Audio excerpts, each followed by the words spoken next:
continuando o comentário sobre a renovação protestante, paramos no capitalismo e o protestantismo. O capitalismo, ele é uma ideologia que parte do ponto principal, onde o capital, quem tem o capital é quem manda, é o burguês. Né? Saímos do sistema burguês, mas entramos num tipo de um sistema de burguês disfarçado. Burguês era aquele que tinha as terras e todas as pessoas que trabalhavam e moravam nas terras trabalhavam para ele. E ele recebia o dinheiro de todos. Então, o capitalista é aquele que tem o dinheiro, tem a fábrica, todos trabalham para ele, ele paga todo mundo e pronto. E é um sistema antigo, porém, que até hoje perdura. Somos capitalistas. Quem tem a La Prata manda. E o protestantismo, ele enveredou por essa área. Apoiou totalmente o capitalismo. Foi um período de transição entre a burguesia para o capitalismo. Grandes investidores judeus deram às nações protestantes incríveis vantagens. Por exemplo, uma delas é a Holanda. A Holanda foi uma das nações protestantes de maior destaque. A Alemanha, ela deu origem ao luterianismo, né, a igreja luterana, mas ela não se destacou tão como capitalista não, mas a Holanda, ela se destacou muito entre aqueles países baixos, Holanda, Suíça, Noruega, Suécia, aqueles países se converteram ao protestantismo de uma forma aonde tanto eles eram protestantes quanto capitalistas selvagens.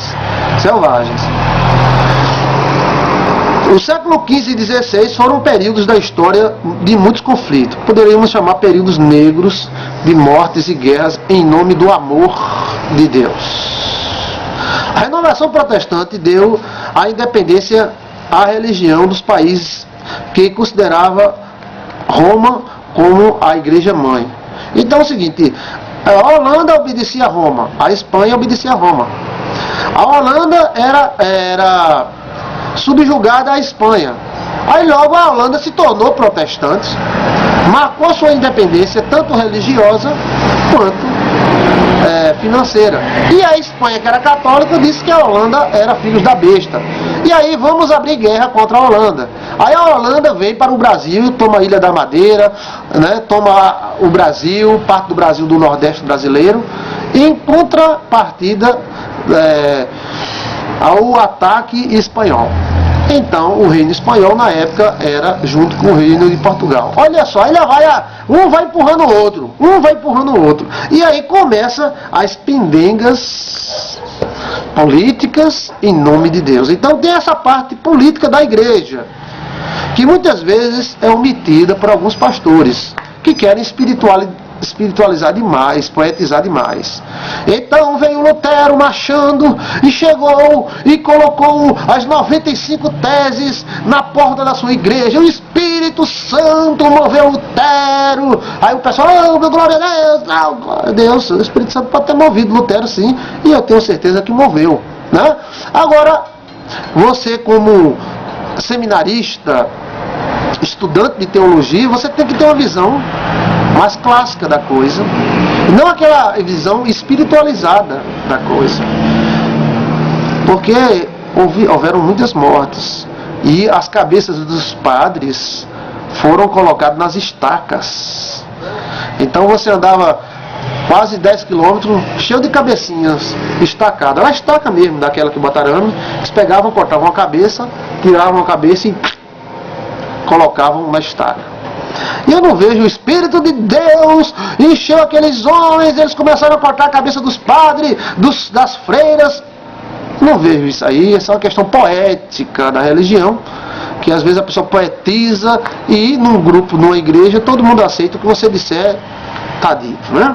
Mas para um seminarista que quer saber, que quer conhecer e que quer respeito no mundo acadêmico, ele tem que ter uma visão abalizada da história, não tirando a nossa fé, nem a nossa crença. Acreditamos em Deus e acreditamos que a renovação protestante foi uma bênção para nós, mas a história revela vários conflitos e você deve saber, né?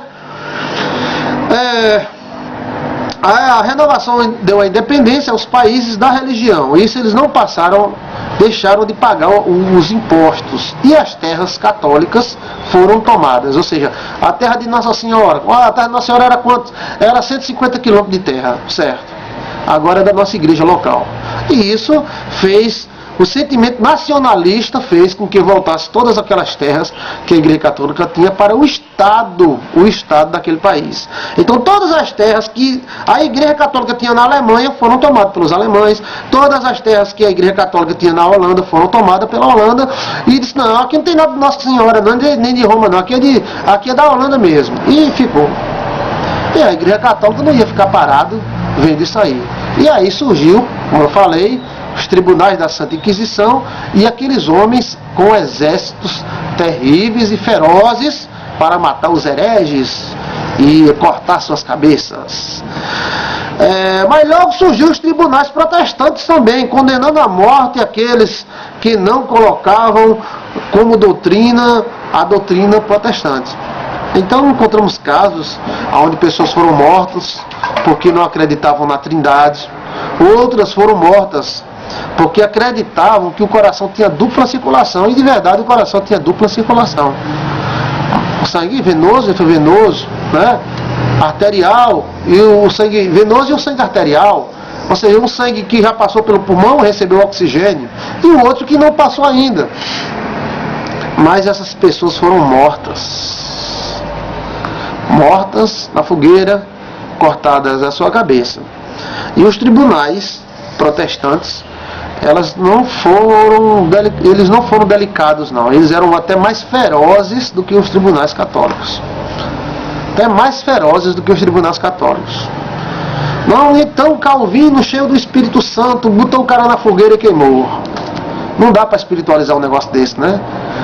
Calvino, cheio do Espírito Santo, acusou o cara de não acreditar na Trindade e dizer que o coração tinha dupla circulação. Então ele, cheio do Espírito Santo, jogou o cara na fogueira e ficou vendo os seus berros, enquanto suas orlas do olho explodiam com fogo que queimava sua carne e a sua gordura se tornava em brasa. Dá para espiritualizar um negócio desse? Não dá. Mas no meio dessa confusão toda, Deus agia. Agora, esses caras usaram muito o nome de Deus para matar muita gente, viu? Do jeito que eles eram líderes políticos, eles eram líderes religiosos. Então veio as investidas da Igreja Católica e veio o descobrimento das novas colônias e as sedes das igrejas no Novo Mundo. Aí é uma história que você deve também estudar. As colonizações, a interferência da Igreja Católica, os lados positivos da Igreja Católica, o lado negativo, o lado positivo do protestantismo, o lado negativo do protestantismo. As descobertas, hoje, os Estados Unidos foram influenciados tremendamente pelos puritanos ingleses, né? O Brasil, ele foi influenciado pela Igreja Católica. Somos católicos em termos de país e nacionalidade, né? Mas os calvinistas chegaram por aqui, a igreja congregacional foi implantada, depois em 1911 veio a Igreja Assembleia de Deus. Mas houve também mortes no Brasil, como o padre Anchieta matou 2 pastores protestantes descobertos pregando o Evangelho. Um morreu, foi assassinado, né, na corte, e o outro fugiu para dentro das matas e morreu de fome. Então essa é a história que você deve estudar, deve rever, deve dar uma olhadinha nesses vídeos que nós apresentamos para você como aulas extras.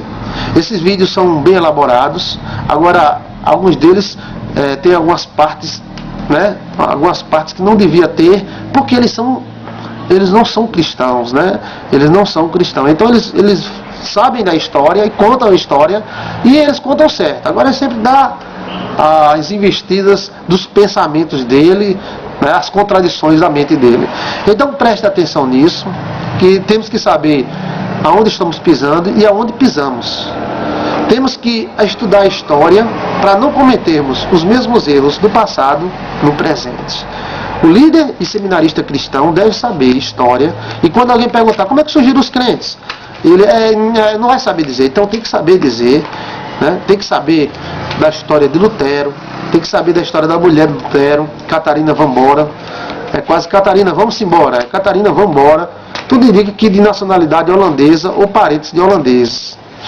E tem que conhecer as versões católicas e a versão evangélica.